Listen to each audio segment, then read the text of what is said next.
So your book is called Why Are You Sensitive? Why are you so sensitive? And it's about microaggressions. Which I love this term. Explain the term to the people. Okay. So the best way I like to explain this is obviously they're micro, so they're small, and they're aggressions. Most microaggressions are unintended, and they're disguised as compliments or a joke.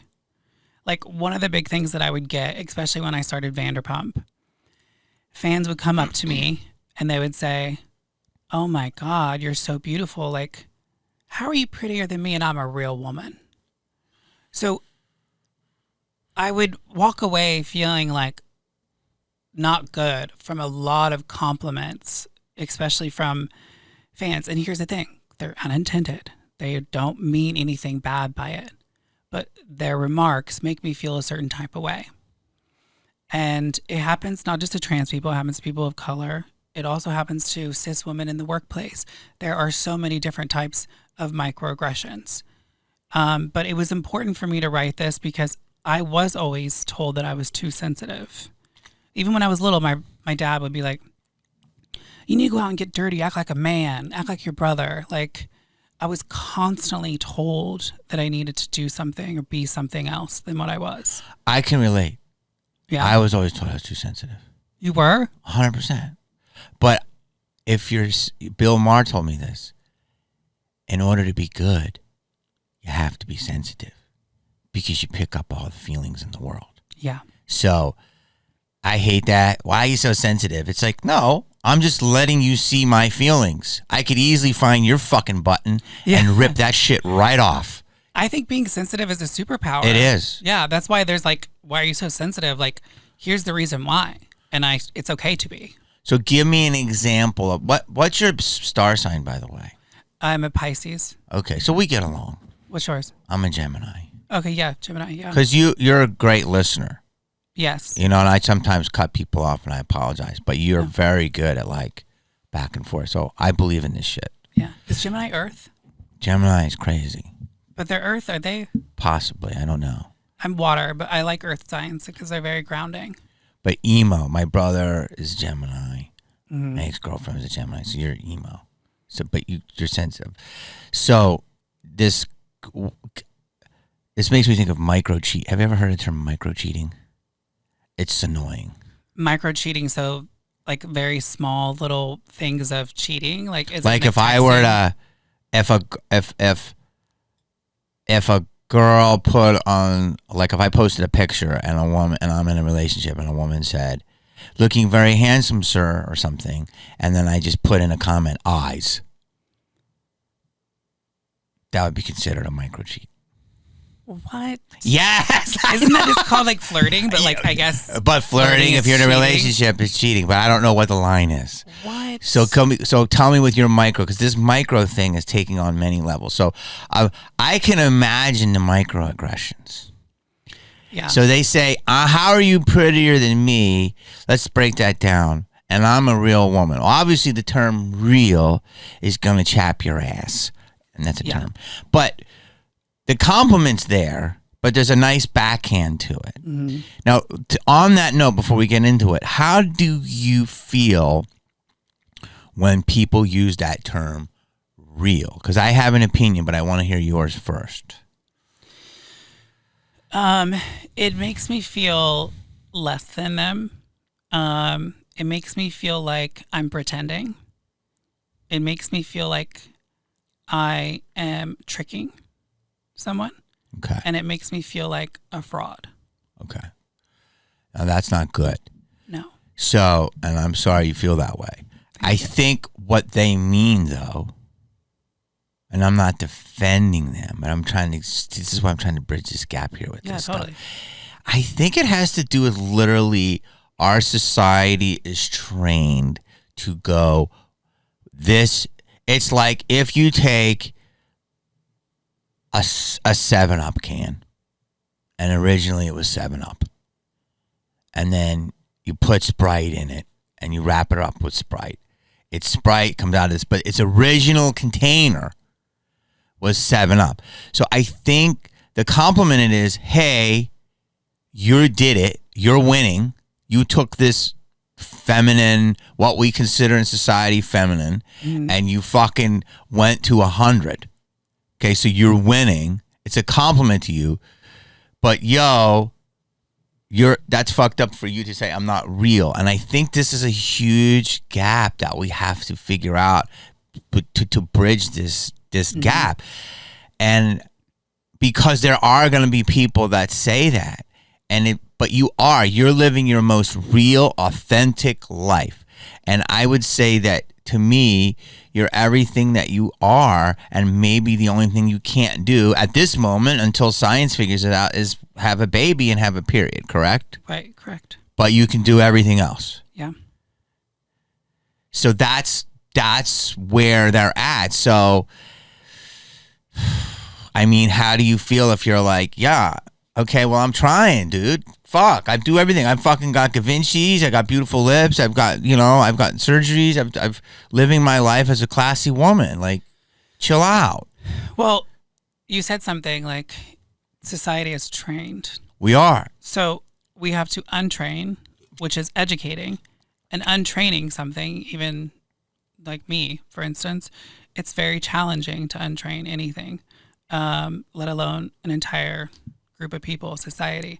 So I always say, whenever it comes to this microaggressions or feeling a certain type of way, instead of just calling them out, because most of them are unintended, she did mean it as a compliment, you want to call them in and you want to educate them. I try to use grace when I'm educating, because the last thing I want is to be rude and make someone feel like shit because they were just trying to come up and compliment me.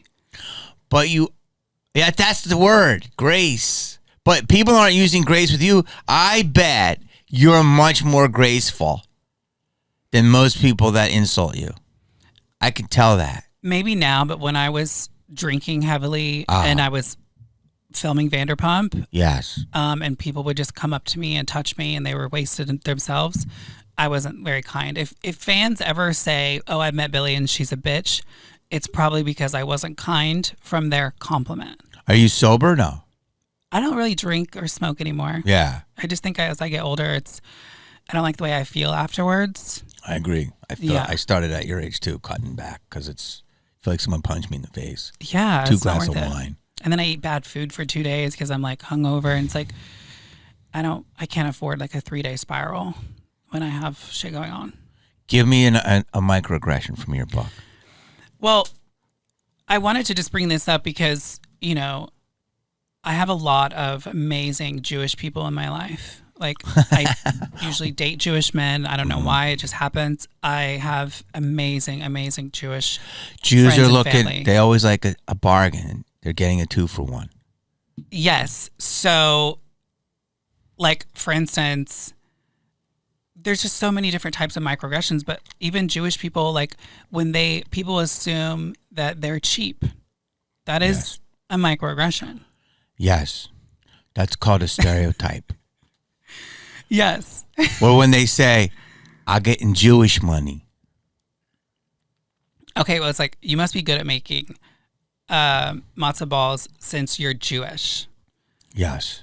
And you must be good at saving because all Jews are rich. Yes. That is a microaggression. They're not? No, but you can't just assume. I know. That's like assuming oh, you speak really well for being Asian or something. Like, they very much could be born and raised in America. Like, not the best drivers. That's a microaggression. Microaggressions. If I threw a basketball to a black guy and say, dunk that shit. But they're like good microaggressions, Billy. Like when if a white guy says, calls the cops, he says, officers, these black guys are on my lawn, listen to their music with their dangling shorts and their huge cocks. Is that a micro compliment? Well, assuming all black men have big dicks, that it's considered a microaggression. Just like assuming like Jewish people have large noses, that's a microaggression. Yes. This is a great topic to talk about. I'm obviously playing with you. Yeah. But I do a whole joke about this. Stereotypes exist for a reason. they have existed, and then you move on from them. Doesn't mean we can't learn. Like, how many times have you walked into a 7-Eleven and you seen an Irish guy going, toy, toy, toy, toy, toy, toy. May I get you a Slurpee? True. Is that a microaggression? No.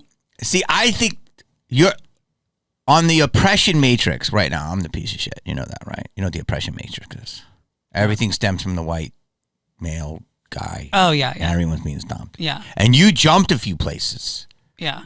Jews, well, blacks, gays, and gays jumped blacks, and the Jews were above that. And now trans kind of, would you say you're the top of the, like, oppression list? Yeah, I think at the very top is trans woman of color. Yeah. Black trans woman. TWC. It is. Yeah. Twac. Very sad. Sad how? Well, I mean, trans people of color experience the most discrimination and hate and killings. Oh. Yeah. That's terrible. Well, if you think about like a lot of cultures, especially the black culture, they, you know, you hear this from even like gay black men. Like, it's hard because there is this sense of they need to be masculine. But and femininity is weakness. But we're seeing that's all a work with the Diddy shit. Oh, yeah. So we're seeing all the dudes are acting extra hard, are gay, or it's, you know, there's just gay, which is one thing, and then there's a ritual, there's all blackmail. So that's all being exposed right now. Yeah. Well, but you're right. As it should, but also there's just, I wish we could get away from guys living down low or, you know, not being open and honest with who they are, because then so many people would be loved and respected and not like discriminated against for being feminine and especially of color. But I do want to say, like, because you talked about these jokes that you have, like, writing this book, Why Are You So Sensitive, is a serious topic. The whole point is to own that you can be sensitive, and this is the reason why. But as a comedian, I do struggle with like making jokes, and I'm like, that's a microaggression, Billy. But like, it's a very weird thing when you're a comedian, because you are meant to go and make fun, and I make fun of myself most of the time, but it is challenging. Like, if I watched your stand-up and you said something that was like all these different microaggressions or whatever, I wouldn't. You're doing stand-up. It's a form of art.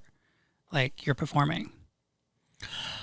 Billy, you're gonna have a tough road to haul with this, because I know. Look, here's the deal.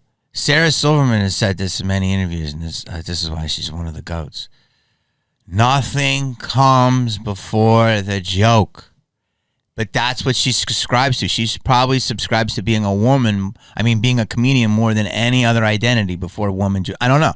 Like, you know what I'm saying? Like, to me, what am I? A white male comedian, actor. I hate labels. But I will say nothing comes to me before common sense and the joke. So it's right around there. But if you can make me laugh, I've lost hundreds of thousands of dollars from people that are very charming and hilarious, that are scammers, but they're so damn funny. Do you know what I'm saying? So it's like, to me, if you're a good mind, that's my love language, if you will. I love funny people because it's a form of intelligence. So what you're saying is microaggressions, of course they are, but they're also stereotypes, but then there's also jokes. So where's the line here? Do you know what I mean?